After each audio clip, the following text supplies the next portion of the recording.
जी, तो अस्सलाम वालेकुम स्टूडेंट्स। आज का जो हमारा क्वेश्चन है वो है कंडोलेशन ऑफ डिले के बारे में। यानी अगर एक पर्सन की आदत है कि उसका तखीर को माफ़ी, यानी उसको लिमिटेशन एक्ट ने एक लिमिट लगाई हुई है, इतनी देर के अंदर अंदर आपने जो है वो सूट दायर करना है। अब एक पर्सन क्या करता है कि वो उस बताई हुई टर्म के मुताबिक कोर्ट में नहीं आता, तखीर करता है। ठीक है, तो तखीर को माफ़ करने के लिए सेक्शन 5 जो है ना उसमें बताया गया कि अगर किसी शख्स ने मुकर्ररा कानूनी मुद्दत गुजरने के बाद अपील या दरखास्त दायर की है तो अदालत मुनासिब वजह होने पर इसे तखीर को माफ कर देगी। ठीक है, ये चीज है, मतलब कोर्ट को वो सॉलिड रीजन दे देता है कि जैसा मैं किसी वजह से डिले हो गया तो फिर कोर्ट उसको जो है वो क्या कर देती है, रिलीफ ग्रांट कर देती है। इन इंडियन एक्ट के बजाय आपने यहाँ पे लिखना है Pakistan. The Elimination Act 908 prescribe fixed period within which civil suits, appeals or application must be filed। यानी एक प्रेस्क्राइब लिमिट हमें बताता है कि इस लिमिट के दौरान आप क्या कर सकते हैं, आप केस दायर कर सकते हैं। Sometimes a party is unable to file within the prescribed period due to genuine reason। यानी बाज दफा genuine reason की वजह से होता है कि पर्सन नहीं कोर्ट में आ सकता। ठीक है, तो फिर जो है उसके पास मतलब क्या है कि उसको रिलीफ नहीं मिलेगा, कोर्ट उसको रिलीफ ग्रांट करेगा क्योंकि भी उसके पास जेन्युइन वजह है, वो कोर्ट में नहीं आ सकता। To prevent undue hardship can ensure justice is not defeated by mere technical delay. यानी इस चीज को अंडरस्टैंड बनाने के लिए कि भाई एक पर्सन जो है वो वाकई टेक्निकल ग्राउंड्स पे जो है वो डिले हुआ है, उससे उसकी अपनी मतलब जो डिले की वाकई टेक्निकल वजह बनती है, कोर्ट उस पर्सन को रिलीफ ग्रांट कर देगा। Section 5 of limitation act provides the condonation of delay. यानी सेक्शन 5 जो है ना मुकम्मल रिलीफ ग्रांट करता है कि किस प्रोसेस के तहत एक पर्सन जो है उसको रिलीफ ग्रांट कर दिया जाएगा। नेक्स्ट आपका यहाँ पे आ जाता है condonation of delay under section G बताया गया है extend to the limitation period if the party satisfactory show sufficient cause. यानी पार्टी अगर सफिशिएंटली शो कर देती है ना कि वो लेट किस वजह से हुई है, ठीक है, उसकी तखीर हुई है, तो कोर्ट फिर उसको जो है ना वो ग्रांट कर देती है कि भी आप ठीक है, ओके, आप जो है ना वो रिलीफ आपको ग्रांट की जा सकती है। ठीक है, ये चीज है। आगे चलते हैं। अच्छा जी, नेक्स्ट इसमें जी बता दिया गया है amendment provision before 1963 section 5 originally provide discretionary power to condone delay in certain cases primarily appeals and application under code of civil procedure। यानी सिर्फ जो सेक्शन 5 है ना वो सिर्फ कंडोनेशन ऑफ डिले तब ग्रांट करता था जो मतलब स्पेसिफिक जो केसेस होते थे ना अपील और एप्लीकेशन के बारे में, ठीक है, उनके बारे में करता था। लेकिन वक्त के साथ साथ जो है आफ्टर 1963 क्या हुआ कि द स्कोप ऑफ इसका जो है ना स्कोप वाइडर हो गया, फिर इसमें ऑल सूट्स ऑल अपील को जो है वो कवर किया जाने लगा। सिर्फ जस्ट जो है ना वो एक कंस्पेक्ट नहीं इसमें आया, बल्कि एट लार्ज स्केल पे जो है वो डीलिंग स्टार्ट हो गई। तो ये चीज आपने यहाँ पे बतानी है। उसके बाद नेक्स्ट यहाँ पे आप लिखोगे कि जी जो फैक्ट है, अफेक्ट इसके क्या हुए जी, वो अब आपने बताने हैं।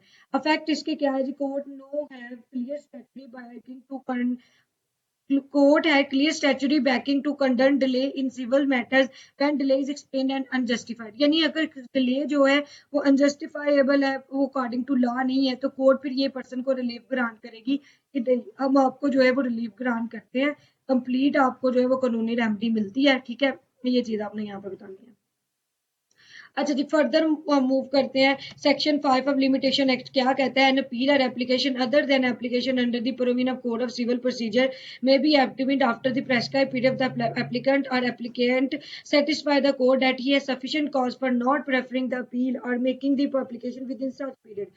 यानी अगर वो कोर्ट को ये प्रूव कर देते हैं ना कि उनके पास वाकई स्पेसिफिक ग्राउंड थी जिसकी वजह से वो कोर्ट में नहीं आ सके, तो कोर्ट फिर उनको स्पेसिफिक रिलीफ ग्रांट कर देती है कि चले भाई ये जो है वाकई सॉलिड रीजन बनती है जिसकी वजह से कोर्ट में नहीं आए, तो दैट्स वाई इनके पास राइट है कि ये दोबारा से क्या कर सकते हैं, केस दायर कर सकते हैं। ये चीज है।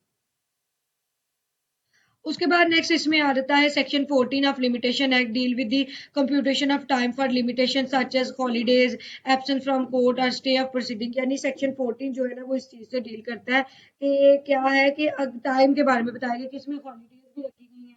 ठीक है, इसमें जो है वो एब्सेंस ऑफ टाइम कोड भी रखा गया है। ठीक है, ये प्रेस्क्राइब टाइम बताता है कि अगर इस तरह से एक पर्सन मतलब डिले हो गया, वो कोर्ट में नहीं पहुंच पा रहा, ठीक है, तो कोर्ट फिर उसको मुकम्मल रिलीफ ग्रांट करती है।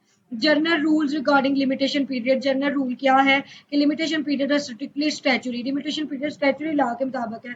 फाइलिंग अ सूट अपील और application beyond the prescribe period is normally barred. यानी फ्रेश सूट जो किया जाता है ना वो बार होता है। ठीक है, तो यहाँ पे ये लिमिटेशन यहाँ पे आ जाती है कि ये कर्टाइल करता है सेक्शन 5 कि अगर कोई गलती या किसी वजह से वाकई वो पर्सन की जेन्युइन रीजन बनती है तो कोर्ट ऑफ लॉ उसको ग्रांट करेगी, एक्सेप्शन दी जाएगी। जनरल रूल की एक्सेप्शन है कि उसको भी मतलब ये राइट है कि वो अगर डिले है वो वाकई सॉलिड रीजन है, किसी भी सिविल लॉ के रिलेटेड है या कोई एप्लीकेशन है तो उसको ये रिलीफ ग्रांट कर दिया जाएगा। Application of section 5 of limitation act. Section 5 applies to, कहाँ पे अप्लाई होता है? अपील्स अंडर सिविल और स्टैचुटरी प्रोविजन। अपील जो सिविल और स्टैचुटरी प्रोविजन के मुताबिक होती है वहां पे अप्लाई होता है। इसके अलावा application before court for legal relief, यानी कोर्ट से लीगल रिलीफ हासिल करने के लिए भी इसको जो है वो अप्लाई करवाया जाता है। Furthermore cases where prescribe period has expired, यानी वहां पे ये अप्लाई होता है जहां पे प्रेस्क्राइब जो पीरियड है ना वो खत्म हो गया, वो एक्सपायर हो गया हुआ है। तो कोर्ट के पास फिर ये राइट है कि वहां पे इस राइट को क्या अप्लाई किया जाता है। केसेस वेयर प्रेस्क्राइब पीरियड जो है जी नॉन एप्लीकेबिलिटी, कहाँ पे ये अप्लाई नहीं होता? Suit institute after expiration of limit, यानी अब लिमिटेशन पीरियड गुजर गया, अब 3 साल का एक अरसा था, अब 3 साल 4-5 साल बाद वो बंदा आ रहा है तो कोर्ट कहता है आपको नहीं था पता, और अगर उसके पास कोई सॉलिड रीजन ना हो तो कोर्ट उसकी एप्लीकेशन को एक्सेप्ट नहीं करती। Application under provision exclude by law certain CPC application, यानी कुछ ऐसी एप्लीकेशन है जिसको कानून मना करती है कि जी ये बाहर हो जाए तो फिर दोबारा एक पर्सन जो है वो रिलीफ के लिए कोर्ट में नहीं आ सकता। ये चीज इसमें बताई है। Matter where limitation is prescribed by specific relief act, यानी वो मैटर्स जिनको स्पेसिफिक लॉ डील करता है तो वहां पे एक्सक्लूजन जो है ना वो कोर्ट की नहीं आती, कोर्ट के डिस्क्रिप्शन को खत्म कर दिया जाता है। सर्कमस्टांस इन विच में डिले में बी कंडन, यानी कहाँ कहाँ पे ये राइट मिल जाता है? इलनेस ऑफ पार्टी और कौंसल, अगर पार्टी बीमार है या कौंसल नहीं आ सकता तो वहां पे उसको ये राइट मिल जाएगा। डेथ और serious illness of family members, यानी डेथ हो गई है या सीरियसली कोई बीमार हो गया फैमिली में से तब ये रिलीफ ग्रांट कर दिया जाएगा। फर्दर नेशनल क्लेम आइट्स और एक्सीडेंट है तब ये रिलीफ ग्रांट कर दिया जाएगा। डिले ड्यू टू लीगल और प्रोसीजर कॉम्प्लिकेशन, यानी डिले जो है वो प्रोसीजर या कॉम्प्लिकेशन की वजह से तो वहां पे रिलीफ ग्रांट कर दिया जाएगा। डिले मिस्टेक और इग्नोरेंस ऑफ लॉ फैक्ट्स, यानी कोई हकायक की गलती हो गई है या कोई चीज जो है वो यहाँ होने से रह गई है तो वहां पे भी एक पर्सन को मुकम्मल रिलीफ ग्रांट कर दिया जाता है। उसके बाद अनअवॉइडेबल एडमिनिस्ट्रेशन और ऑफिशियल डिले, यानी ऑफिशियली अगर डिले की वजह बनी है या इंतजामिया की गलती की वजह से बनी है तो वहां पे भी रिलीफ ग्रांट कर दिया जाएगा। Meaning of sufficient cause, sufficient cause का मतलब क्या होता है वो बता रहा है कि reasonable and justifiable explanation for not filing within limitation, कि क्यों भाई इसको में आप बता रहे हैं कि क्यों भी जो लिमिटेशन का पीरियड बताया गया है उसके दौरान आप क्यों नहीं केस दायर कर सके। ठीक है, कोर्ट को फिर सेटिस्फाई करना पड़ता है कि ये रीजन थी, ठीक है, जिसकी वजह से हम नहीं आए। Court interpret liability to prevent hardship but it must be credible bona fide and beyond the control of the party, यानी ये bona fide होना चाहिए, ठीक है, और अकॉर्डिंग टू द लॉ होना चाहिए, ठीक है, लेंथी ट्रायल डिले ना हो और वाकई जो है नेचुरल रीजन बनती हो, कंडक्ट ऑफ पार्टीज की वजह से हो, ये सारी चीजें। Test to determine the sufficient cause, reasonable explanation, delay must be due to unavoidable circumstances, यानी जो डिले हुआ है ना वो ना चाहते हुए जो हालात वाकयात है ना उनकी वजह से हुआ है। Bona fide, party must act honestly not to gain undue advantage, यानी पार्टी जो है वो अच्छी नहीं है, बोनाफाइड होता है अच्छी इंटेंशन के साथ है, उसकी कोई बैड इंटेंशन नहीं थी, ठीक है, तो तब उसको कोर्ट रिलीफ ग्रांट कर देती है। Beyond control, delay should be outside the control of the applicant, यानी एप्लीकेंट को पता ही नहीं था उसके इस तरह से रिलीफ उसको नहीं मिल रहा तो कोर्ट उसको जो है वो रिलीफ ग्रांट कर देगी। Length of delay, shorter delay और इजीली कंडक्ट, यानी जो शॉर्टर डिले होता है ना वो इजीली उसको कंडक्ट कर दिया जाता है, लॉन्गर डिले में फिर ज्यादा स्ट्रॉन्ग जुरिस्डिक्शन चाहिए होती है। इक्विटी एंड फेयरनेस के प्रिंसिपल को बैलेंस रखने के लिए भी कोर्ट रिलीफ ग्रांट कर देती है। इलिस्ट्रेशन यहाँ पे अगर आप देखें, illness of plaintiff's lawyers for seriously ill, plaintiff का जो लॉयर है वो बहुत ज्यादा बीमार था, preventing filing of appeal on time, मतलब वो बेहतर टाइमली जो है ना वो नहीं अपील दायर कर सका।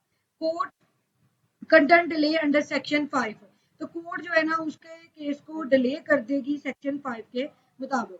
चलें जी, उसके बाद नेक्स्ट आपका आ जाता है कंक्लूजन। बस इतना ही आपने ये क्वेश्चन प्रिपेयर करना है।